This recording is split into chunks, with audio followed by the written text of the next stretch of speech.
आप देख रहे हैं TNB। बंगाल में चुनाव का माहौल है और अब तक 7 चरण के चुनाव संपन्न हो चुके हैं। 8वें चरण का चुनाव 29 अप्रैल को होगा। उससे पहले आज से ही चुनाव प्रचार भी खत्म हो रहा है। इस बार चुनाव और कोरोना के साथ साथ चल रही है, जो कि अच्छा संकेत नहीं है, क्योंकि जैसे ही यह चुनाव संपन्न होगा और रिजल्ट आएगा, एक बड़ा बदलाव होगा।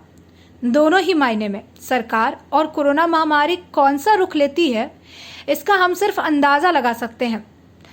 और इन्हीं सब पर बात की संतोष पाठक जी ने, जो कि कांग्रेसी नेता है, और क्या कुछ कहा उन्होंने, आइए आपको सुनाते हैं। चौरंगी हलके के चौरंगी क्षेत्र के मतदाताओं से अपील है कि जो समय अभी महामारी का चल रहा है, सबसे पहले सबका जान बहुत प्रिय है। वो चाहे हिंदू हो, मुसलमान हो, सिख हो, ईसाई हो, हम सब भाई भाई आपस में हैं। किसी की भी अगर जान जाती है तो बहुत बहुत तकलीफ़दायक होता है ये। हम ये चाहेंगे कि जो लोग भी जाएं मतदान करने के लिए, वोट देने के लिए, वो कृपया मुंह में मास्क ज़रूर लगा के लेके जाएँ, सैनिटाइज लेके जाएं और सेफ़ डिस्टेंस जो है वो ज़रूर बना के रहें, क्योंकि वोट देना भी आपको बहुत ज़रूरी है। क्योंकि जो लोग सामने हैं वो कोविड से भी घातक हैं। तो ये भी देखना है कि आपके क्षेत्र में ऐसे लोग ना आए जो कोविड से भी घातक हों, और आपको ये देखना है कि जो आपके सुख दुख में रहे। आपने देखा होगा विगत कल एक ऐसे ही कोविड पेशेंट घर में बंद थे, हम लोग वहाँ गए, साथ में पुलिस भी थी, ताला तोड़ के घर से हम लोग निकाले। उनके हस्बैंड जो हैं क्रिश्चियन थे, वो गुजर चुके थे।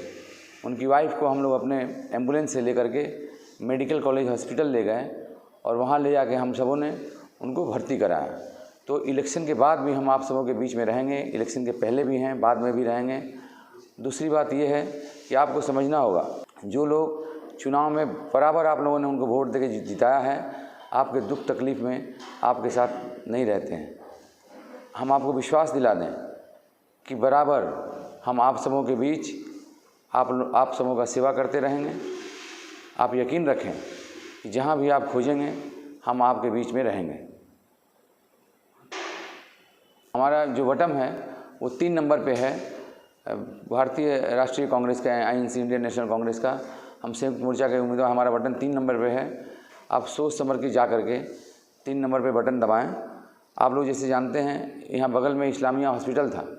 इस्लामिया हॉस्पिटल को बने काफ़ी दिन हो गए, लेकिन उसके बावजूद वहाँ के लोगों ने अभी तक उसके प्रति जागरूकता नहीं दिखलाई। अगर वो तैयार हो जाता पूरा बढ़िया से, तो हमको लग रहा है कि कोविड के लिए शायद हमको सुनने में आया कि 3.5 करोड़ रुपया भी पास गवर्नमेंट वहाँ पे दिया है, लेकिन उसके बावजूद उसको खोला नहीं जा रहा। हम चाहेंगे गवर्नमेंट से, उन लोगों से कि जितना जल्द हो सके कि अगर वो हॉस्पिटल खुल रहा है तो इलाके के लोगों को बहुत अच्छा, इलाके के लोगों के लिए बहुत अच्छा रहेगा। और वो हॉस्पिटल खुल रहा है तो हमको लग रहा है कि बहुत बड़ा हॉस्पिटल इस इलाके में, सरकार में जो काम कर रहे हैं वही लोग हैं वहाँ पे, उन्हीं लोगों के देख रेख में ये बन रहा है और वही लोग हैं।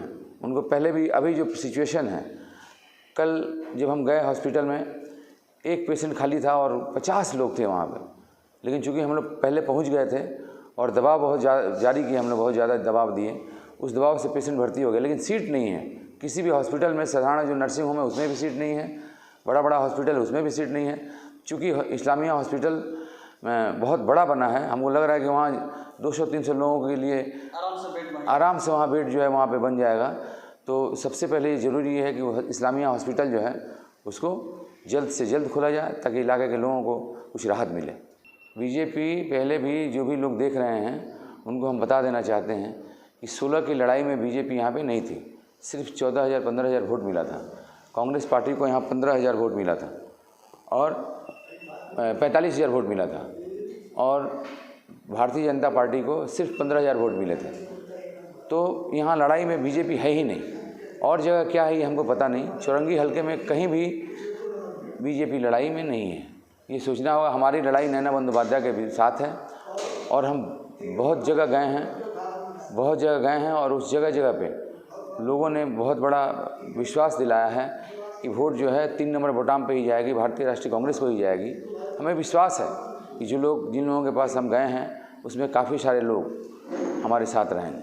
वोट देने से पहले हम ये चाहेंगे कि सारे लोग जो हैं मुंह पे मास्क पहन के जाएं, हाथ में सैनिटाइज लेके जाएं और सेफ़ डिस्टेंस मैनेज करें, सेफ़ डिस्टेंस में रहें, जिससे कि किसी को कुछ तकलीफ़ नहीं हो।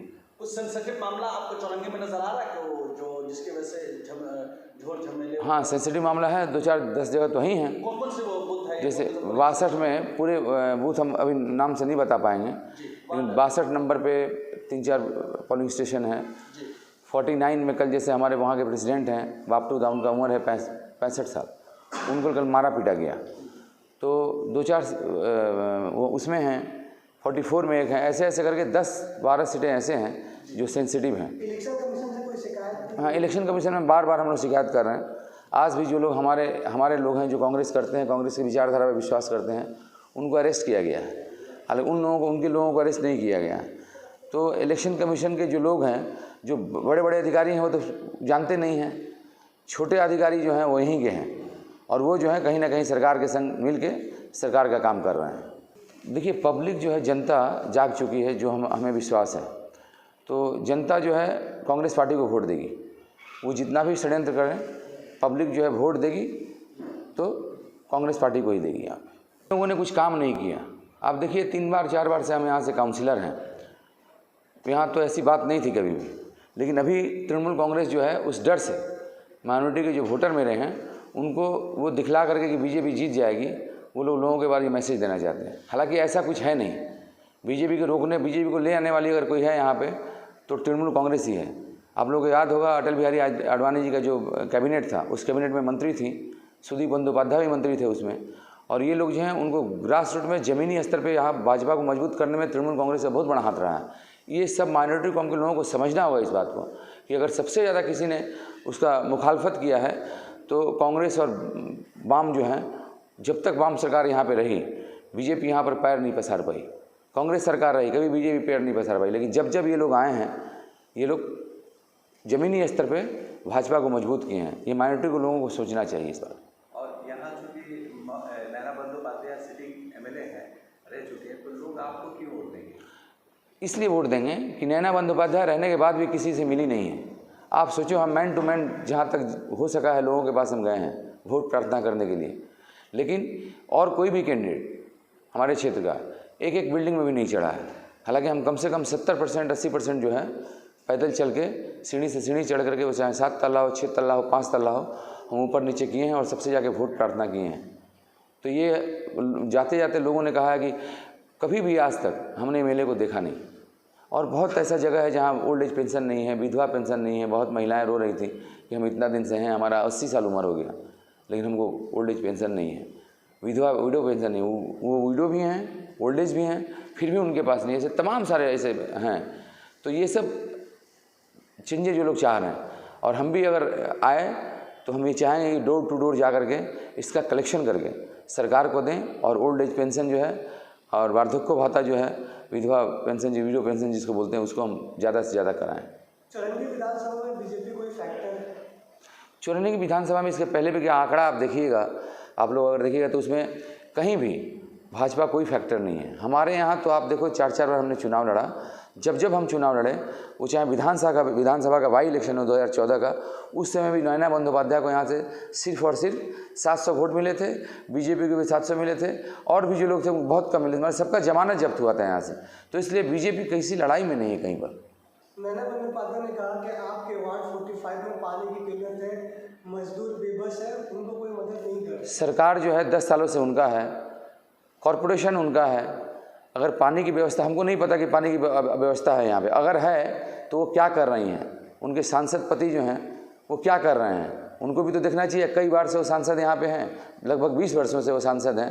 उनके वाइफ जो हैं लगभग 10-12 सालों से यहाँ पे विधायक हैं। उनका कुछ काम है कि नहीं, उनसे पूछिए। और अगर वो हिंदू धर्म को मानते हैं तो भगवान की सौगंध दिलाइए, अगर क्रिश्चियन मानते हैं तो गॉड का ये कीजिए, अगर मुस्लिम भाई अगर ये मानते हैं, मुस्लिम धर्म को मानते हैं, तो अल्लाह ताला को ये कर कसम खा के वो बोलें, यहाँ 45 वार्ड को कितना रुपया उन लोगों ने, जब से वो सांसद हैं, जब से विधायक हैं, एक पैसा भी, हम कसम खा के बोल रहे हैं कि जब से हम यहाँ से काउंसलर बने हैं, एक पैसा न एमएलए की तरफ से आया है, न एमपी की तरफ से आया है। आप जा करके इस बात का पता लगा लो आप।